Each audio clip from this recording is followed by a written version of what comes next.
Şamdan keyin ulantабыз inşallah. Bismillahirrahmanirrahim. Arş jana kursi jönündögü sözgө geldik. 198-bet düşündürme. Arş.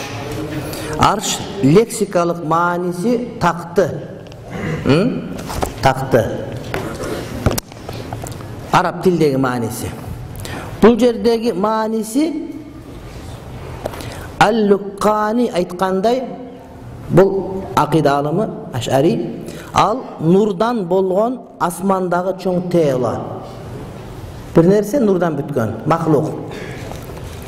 Al bardık nerselerde kurçap algan, bütünde alamdın bardığın kurçap algan çoң teola.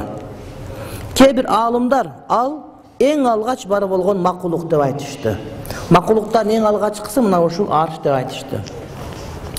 Bizde al tuğralı ilim yok bolgonduktan anın kanday ekendigin tak kes ayta albayбыз. Arş jönündө bizde ilim yok bolgonduktan kanday eken tak kes ayta albayбыз biz.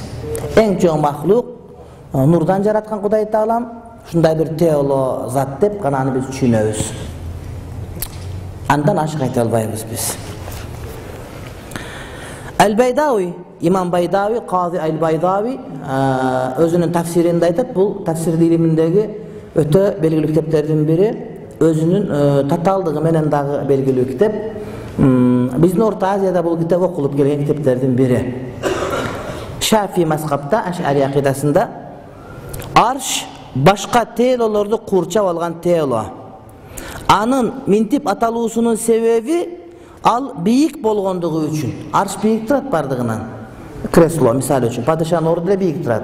Oşol bardığından biyik bolgondugu üçün je padişaların tahtısına okşoş bolgondugu üçün deydi.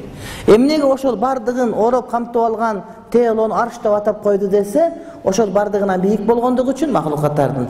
Je oşol padişaların taktılarına okşoş kebetede bolgon üçün boluş ıhtimalı var deydi. Buyruk jana başkaru işler andan düşöt deydi, arştan düşöt.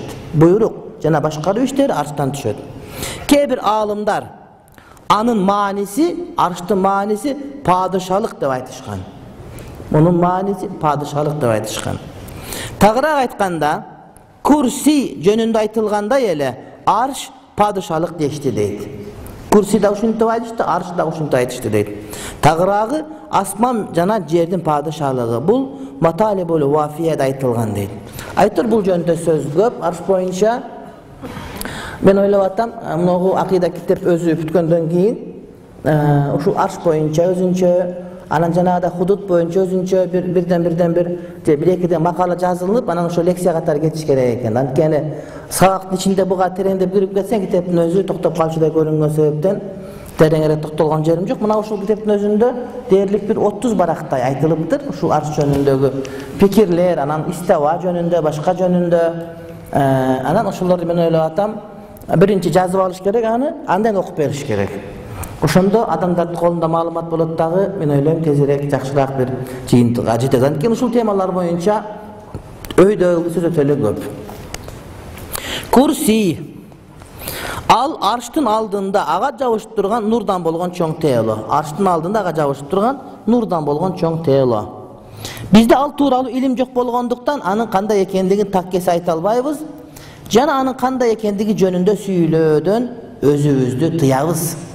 Jana anın kanday ekendigi jönündө süйлөөдөн özübüzdü tosabыз. Bar ekeni anık.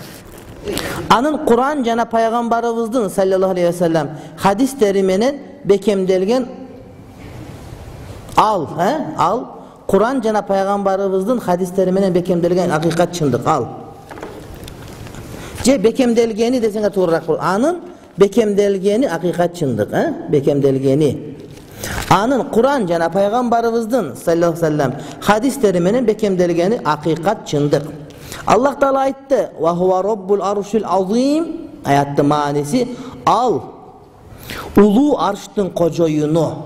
Jana dagı mintip aytdı: "Vasi'a kursiyyuhu semawati vel arda." Ayatın manisi anın kursisi emes, kursiyi. Asmanlar menen жерди kamtıydı. Arş jana kursi jönündө Allah Teala özünün ulu kitabında aytkan. Bирок алардын кандай экендиги тууралуу буларды гана айтты. Демек биз көзүбүз көрбөгөн нерселерге келген маалыматка гана таянып маалымат айтабыз. Анын курсийси асмандар менен жерди камтыйт деди курсийи. Жана ал улуу арштын кожоюну. Кээ бир тавил аалымдары курси бул илимдин кыйытма мааниси дешкен. Илим деген маани бирок кыйытып айтып аткандай деп айтышкан сөздөр бар. Кээ бирлери арш менен курси эки башка деп айтышты.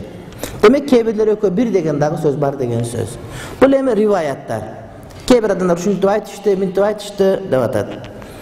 Алла Таала аршты көтөрүлүү менен белгилеп, аны периштелер ороп алышкандыктарын айтты. Аллазина яхмилунал арша ва ман хаулаху. Аяттын мааниси аршты көтөрүп алгандар жана анын айланасындагылар дейт. Демек көтөрүп, аны периштелер ороп алышкан аршты. Шундан эле билебиз, арштын худуду бар, чеги бар. Узун туурасы бар. Периштелер туруп аткандай күйүн. Ороп ал деп атпайбы? Кээ бирөөлөр көтөрүлүү менен белгиленген арш, ал көтөрүлгөн жана аны периштелер курчап алган такты дейт. Көтөрүлгөн арш деп айтып атсак, мисалы үчүн китептерде дейт. Ал периштелер курчап алган арш. Ал эми жөн эле айтылган арш бул падышалык болушу мүмкүн деген. Демек эки арш болушу мүмкүн. Биринчи арш деген сөз бул жанагы периштелер ороп алган арш. Ал эми жалпы эле арш деп айтылынса, бул эмне? Бул падышачылык деген гана болушу мүмкүн. Падышачылык деген эмне? Бүтүндөй ээлик кылуучулук бардыгына, кожоюндук кылуучулук деген деп айтышты.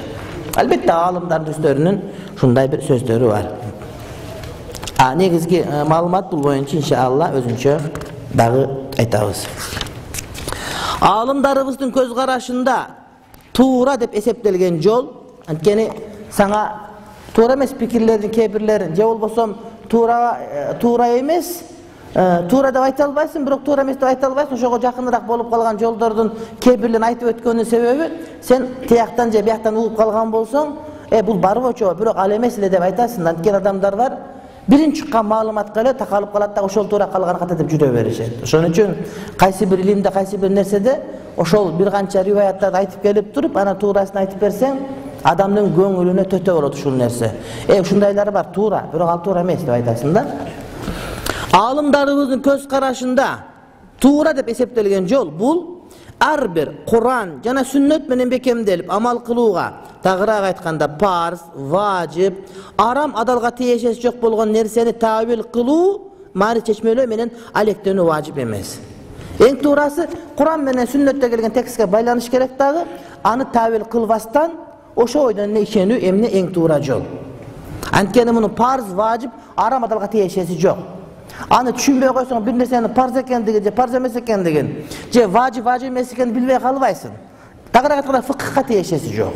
Түшүнүктүүбү? Фыкыхка тиешеси жок акыйдагы нерсе болгон болсо, ошол келген жерге ошол боюнча ишенип, аны тавил кылбастан ошого ыйман келтирдик деп коюу эң туура жол. Эң туура жол, урматтуу бир тууганым. Min husni islamil mar'i tarkuhu ma la ya'nihi hadis. Адамдын мусулманчылыгынын эң бир көркөм жери өзүнө таандыгы жок нерселер таштоосу. Биз дайыма муну айта беребиз, бирөөнүн ишине кийлигишпе, сөзүнө кийлигишпе деп. Бирок акыйда маселесинде мына ушундай. Сенин мусулманчылыгың ошондо түзүк болот, туура болот, шерменде болбойсуң, өзүңө таандыгы жокко киришпегениң, жанагы акылы жетпегенге табирге киришпегениң.